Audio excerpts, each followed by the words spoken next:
वैष्णो देवी गुफा मंदिर का इतिहास और पौराणिक कथा। वैष्णो देवी का विश्व प्रसिद्ध और प्राचीन मंदिर भारतीय राज्य जम्मू और कश्मीर के जम्मू क्षेत्र में कटरा नगर के समीप की पहाड़ियों पर स्थित है। इन पहाड़ियों को त्रिकुटा पहाड़ी कहते हैं। यहीं पर लगभग 5200 फीट की ऊंचाई पर स्थित है माता रानी का मंदिर। ये भारत में तिरुमला वेंकटेश्वर मंदिर के बाद दूसरा सर्वाधिक देखा जाने वाला धार्मिक तीर्थ स्थल है। त्रिकुटा की पहाड़ियों पर स्थित एक गुफा में माता वैष्णो देवी की स्वयंभू 3 मूर्तियां हैं। देवी काली दाएं, सरस्वती बाएं और लक्ष्मी मध्य पिंडी के रूप में गुफा में विराजित है। इन तीनों पिंडियों के सम्मिलित रूप को वैष्णो देवी माता कहा जाता है। इस स्थान को माता का भवन कहा जाता है। पवित्र गुफा की लंबाई 98 फीट है। इस गुफा में एक बड़ा चबूतरा बना हुआ है। इस चबूतरे पर माता का आसन है, जहां देवी त्रिकुटा अपनी माताओं के साथ विराजमान रहती है। भवन वह स्थान है जहां माता ने भैरवनाथ का वध किया था। प्राचीन गुफा के समक्ष भैरव का शरीर मौजूद है और उसका सिर उड़कर 3 किलोमीटर दूर भैरव घाटी में चला गया और शरीर यहां रह गया। जिस स्थान पर सिर गिरा, आज उस स्थान को भैरवनाथ के मंदिर के नाम से जाना जाता है। कटरा से ही वैष्णो देवी की पैदल चढ़ाई शुरू होती है, जो भवन तक करीब 13 किलोमीटर और भैरव मंदिर तक 14.5 किलोमीटर है। मंदिर की पौराणिक कथा। मंदिर के संबंध में कई तरह की कथाएं प्रचलित हैं। एक बार त्रिकुटा की पहाड़ी पर एक सुंदर कन्या को देखकर भैरवनाथ उससे पकड़ने के लिए दौड़े। तब वह कन्या वायु रूप में बदलकर त्रिकुटा पर्वत की ओर उड़ चली। भैरवनाथ भी उनके पीछे भागे।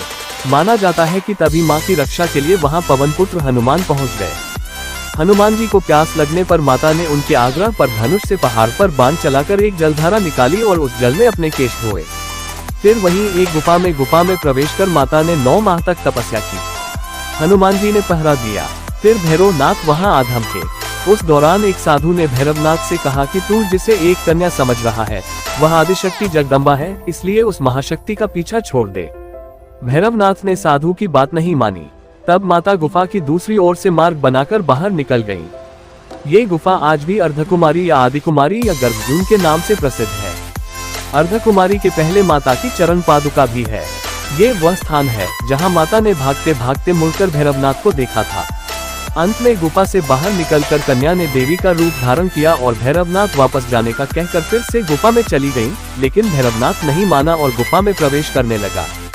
ये देखकर माता की गुफा कर पहरा दे रहे हनुमान जी ने उसे युद्ध के लिए ललकार और दोनों का युद्ध हुआ।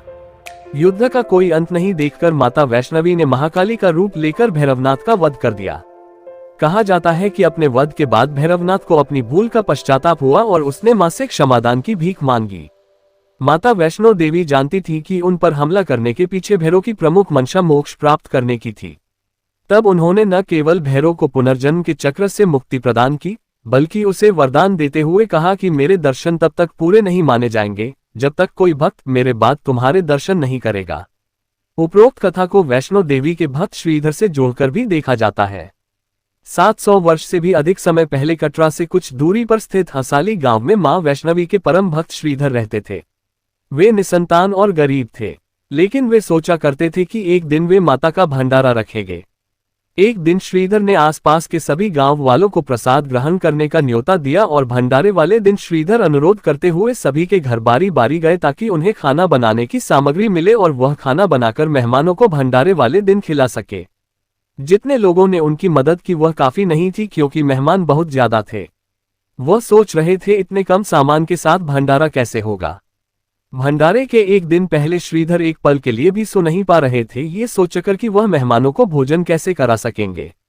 वह सुबह तक समस्याओं से घिरे हुए थे और बस उसे अब देवी मां से ही आस थी। वह अपनी झोपड़ी के बाहर पूजा के लिए बैठ गए। दोपहर तक मेहमान आना शुरू हो गए थे। श्रीधर को पूजा करते देख वे जहां जगह दिखी वहां बैठ गए। सभी लोग श्रीधर की छोटी सी कुटिया में आसानी से बैठ गए। श्रीधर ने अपनी आंखें खोली और सोचा कि इन सभी को भोजन कैसे कराएंगे। तब उसने एक छोटी लड़की को झोपड़ी से बाहर आते हुए देखा, जिसका नाम वैष्णवी था।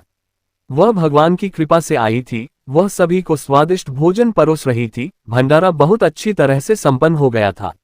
भंडारे के बाद श्रीधर उस छोटी लड़ी वैष्णवी के बारे में जानने के लिए उत्सुक थे, पर वैष्णवी गायब हो गई और उसके बाद किसी को नहीं दिखी। बहुत दिनों के बाद श्रीधर को उस छोटी लड़की का सपना आया। उसमें स्पष्ट हुआ कि वह मां वैष्णो देवी थी।